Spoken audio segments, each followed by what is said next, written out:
के लिए।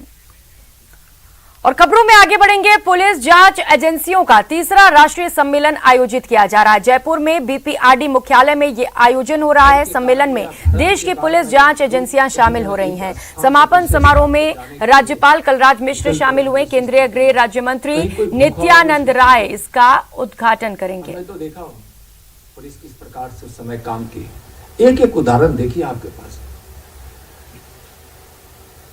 गांव से लेकर शहर तक, मुंबई के उस एक झुग्गी झोपड़ी के इलाकों में देखे होंगे पुलिस पर पत्थर चलते रहे, पुलिस हटी नहीं, इसलिए कि वहां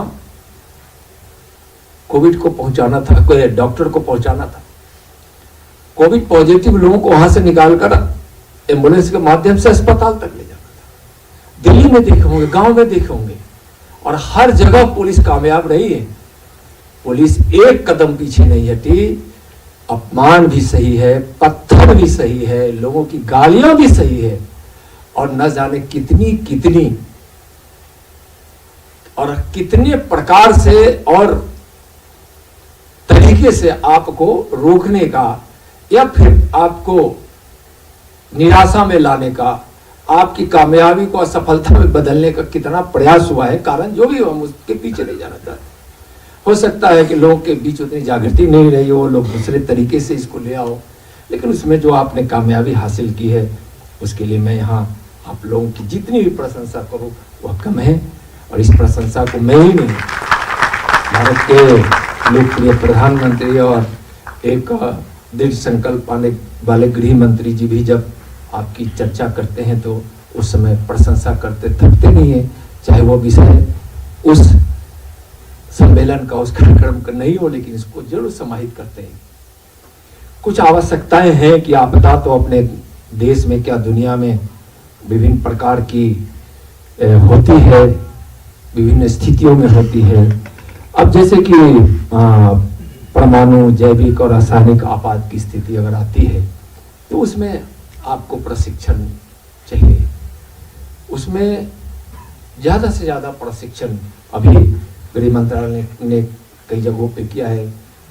आप भोपाल के गैस त्रासदी से सबक लेते हुए, यहाँ कई बीपीआरडी के लोग भी हैं, आप सब अधिकारी भी हैं, कि रासायनिक आपदा में भी हम किस प्रकार से कामयाब, तो उसकी भी ट्रेनिंग की जरूरत है। और हमको लगता है कि आपदा विषय पे जहाँ आपको जरूरत हो, इस ओर हम सबको सम्मुख होना चाहिए और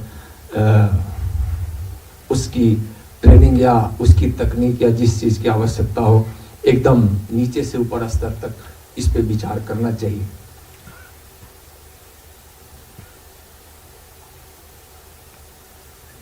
मैं एक बार फिर दोहराना चाहूंगा, माननीय प्रधानमंत्री जी, आदरणीय नरेंद्र मोदी जी के नेतृत्व में केंद्र सरकार ने वर्ष 2021-26 तक की अवधि के लिए, चूंकि बीपीआरडी के महानिदेशक जी पहले बता चुके हैं कि किस प्रकार से फंडिंग केंद्र की सरकार कर रही है, लेकिन इस अवधि के लिए मैं बता रहा हूं कि 26,275 करोड़ रुपए के कुल केंद्रीय परिव्यय के साथ पुलिस बलों के आधुनिकीकरण की अम्ब्रेला योजना को जारी रखने की मंजूरी दी है। यह अम्ब्रेला योजना पुलिस व्यवस्था के लिए कितनी आवश्यक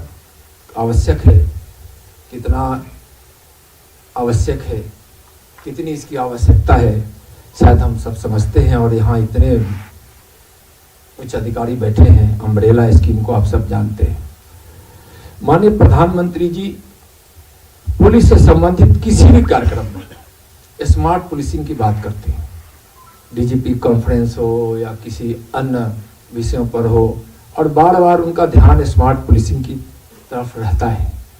और जो स्मार्ट पुलिसिंग की माननीय प्रधानमंत्री जी की संकल्पना है, उसका अनुसरण करते हुए कर्तव्यनिष्ठ जनता के प्रति संवेदनशील, आधुनिक, दक्ष, जन सेवा के लिए सदैव तत्पर, उत्तरदायी, विश्वसनीय, तकनीक में प्रवीण, और समग्र रूप से सुप्रशिक्षित हो, जो बहुत ही स्मार्ट पुलिसिंग के जो यह मंत्र है इसी आधार पर है।